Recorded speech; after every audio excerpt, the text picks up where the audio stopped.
This is our Hotpoint first edition washing machine, the WMA10. It's very old. Oh god, must be 6 years old. It still works well.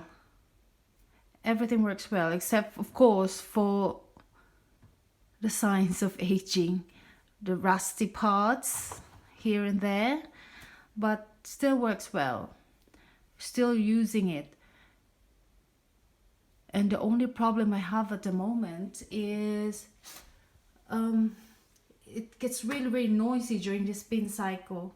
It just sounds like there's something loose, or there's a coin or nuts and bolts spinning with the clothes. So I really hope I'll get it sorted or changed soon. We're hoping to replace it soon with a more efficient, energy efficient and